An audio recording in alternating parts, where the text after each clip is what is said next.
Chers amis, je crois que chacun a compris que derrière le débat sur l'identité nationale était strictement et uniquement montré du doigt l'islam, et que la question qui allait se poser de plus en plus dans le débat public organisé par les médias dominants, c'était la question de l'islam en France, question posée de manière à nous faire comprendre qu'il y a incompatibilité entre les deux. Donc comme nous c'est égalité et réconciliation, et qu'on essaie d'apporter notre pierre à l'édifice, on essaie de réfléchir comment il peut y avoir un islam de France qui soit compatible à la fois à la foi des musulmans et à la sensibilité on va dire des Français de souche ou des Français non musulmans. Donc pour ça j'ai produit un texte de proposition qui lance le débat, à mon avis de manière à essayer de trouver une solution, pas à empêcher qu'on trouve une solution. C'est un texte qui a été publié dans Flash, mais comme je sais que les gens sont paresseux et que même si le texte a été relayé, les gens lisent peu, je vais le lire là pour que ça soit, comment dirais-je, une sorte d'appel du 18 juin, quoi, un texte sonore, en espérant qu'il circulera et que ça fera réfléchir et que ça lancera une polémique positive. Voilà. Donc ça s'appelle « À l'ombre du minaret en flammes ».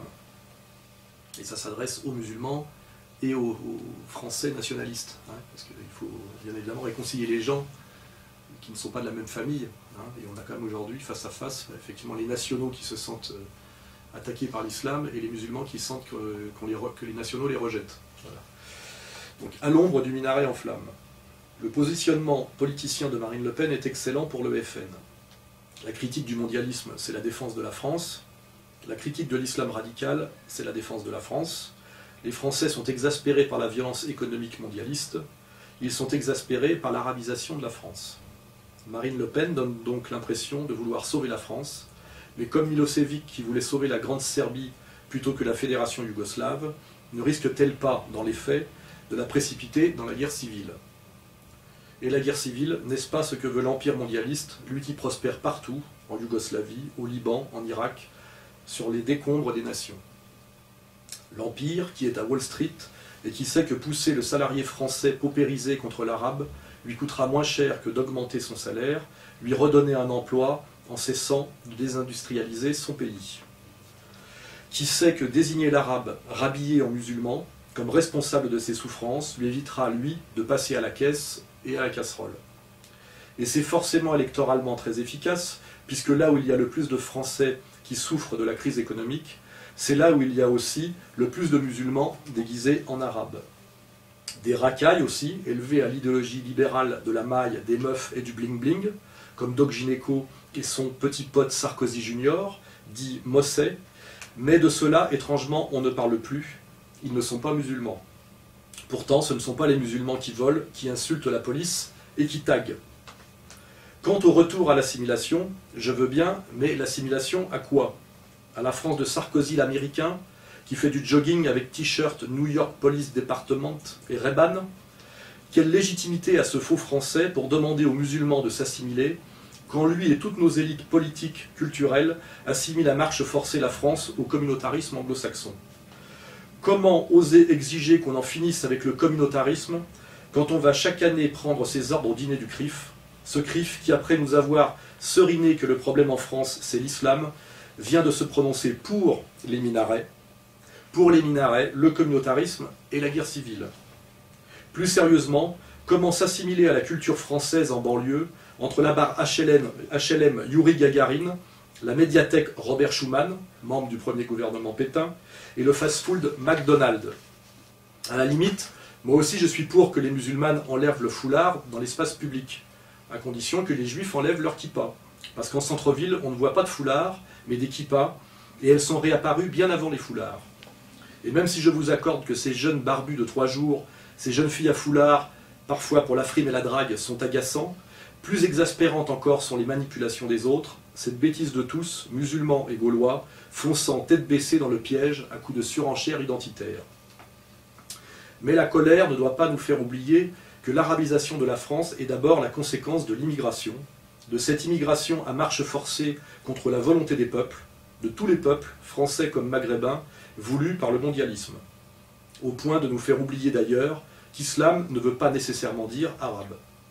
Alors au lieu d'aller au clash en jouant le jeu du conflit de civilisation, qui est le jeu de l'Empire, ne devrions-nous pas, plutôt, nous les nationalistes, par patriotisme véritable, donner la parole aux Français musulmans patriotes, à ceux qu'on ne voit jamais dans les médias qui invitent de plus en plus complaisamment Marine Le Pen pour faire le sale boulot, car ce sale boulot, voulu par la classe politique tout entière, de la gauche Caroline Fourest à la droite Alain Finkielkraut, ce sale boulot du ratonneur, il faudra encore que ce soit la droite nationale qui le fasse. La bourgeoisie cosmopolite, elle, veut garder les mains propres. Alors plutôt que de tomber une nouvelle fois dans le piège de l'extrême droite, pourquoi ne pas donner la parole à cette nouvelle génération de Français musulmans patriotes qui sont bien plus nombreux que les femmes en burqa? Exiger que cessent enfin de parler à leur place pour si mal les défendre, Mélenchon le laïcard, qui croit encore que ce sont les papiers qui font l'appartenance à la nation. Les juifs allemands aussi, M. Mélenchon, avaient des papiers en 1933, et ils ont bien dit à Adolf Hitler, l'Autrichien, qu'ils étaient plus allemands que lui. Sur le papier, ils avaient raison, mais ça n'a pas suffi. Que se taise aussi Vincent Peillon, le shoatique, qui regarde visiblement plus vers Yad Vashem que vers Gaza. Les musulmans français, ils s'en foutent de la Shoah, M. Peillon. Ce ne sont pas eux qui ont voté les pleins pouvoirs à Pétain, c'est la Chambre du Front Populaire. Quant à Julien Drey, l'antiraciste, pour lui, après 25 ans de nuisances et d'arnaques, la messe est dite.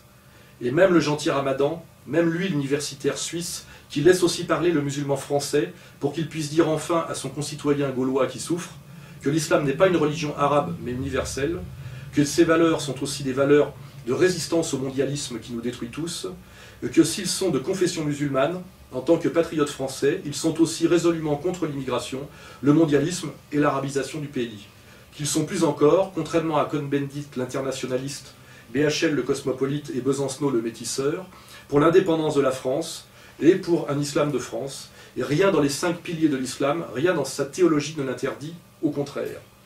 Car si Mahomet est le prophète arabe de Dieu, comme Jésus était juif, Allah, lui, est le Dieu de tous les hommes, et ses valeurs morales sont universelles, contrairement à celles de Philippe Val. Il n'y a donc aucune obligation que le musulman français se présente à nous en babouche avec coupole et minaret. Le chinois qui se convertit au catholicisme ne se fait pas débrider les yeux. Renonce-t-il d'ailleurs pour construire églises et mosquées au toit pagode de son terroir? Non. Il faudrait un peu voyager. Voilà ce que les musulmans français ayant enfin accès à la parole, et non plus les francs-maçons, doivent dire maintenant aux citoyens français de souche qu'une mosquée n'a pas en France à être un monument d'importation orientale, que la foi authentique ne se réduit pas à ces signes temporels et contingents, et qu'ils sont donc, eux aussi, contre les minarets inutiles et autres signes ethniques dans l'espace public. Qu'en résumé, ils sont eux aussi contre la colonisation. Le dire vite, clair et fort au peuple de France en colère, pour ne pas devenir demain les boucs émissaires de la crise pilotée par Wall Street, savamment relayés en France par le CRIF, et dont Marine Le Pen, à ne pas plus y réfléchir, risque de devenir le prophète. Parce que sur le plan pratique, qu'il y ait loi ou ordonnance anti-burqa, comment dévoile-t-on les femmes dans l'espace public? On envoie des petits bleus élevés aux droits de l'homme, arracher des fichus de force dans des lieux de non-droit peuplés de sous-prolétaires très nerveux sur le respect, là où même avec un ballon de basket, les flics ne peuvent déjà plus mettre un orteil. Donc la loi anti-burqa, c'est du flanc, du signe, une déclaration de guerre. Pour pousser les musulmans humiliés à se radicaliser, ça n'a pas réussi avec le foulard au moment de la seconde intifada, alors on y retourne avec la burqa avant de bombarder l'Iran, Iran qui au passage est musulman et perse. Ils vont finir par l'avoir, leur guerre civile généralisée, nos mondialistes pour qui toute nation solidaire et forte est un obstacle au futur gouvernement mondial, comme en ex-Yougoslavie, en Irak, au Liban, en Palestine. Milosevic aussi, au lieu de sauver la fédération yougoslave, a voulu sauver la grande Serbie. Et les Serbes ont eu la petite Serbie avec la partition du Kosovo.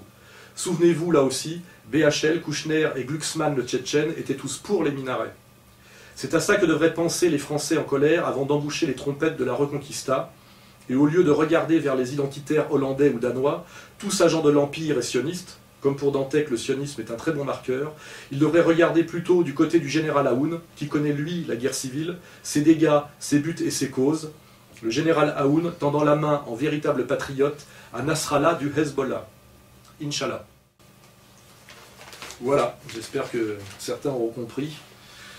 Et que ça sera un bon sujet de discussion positif. Voilà, merci à tous.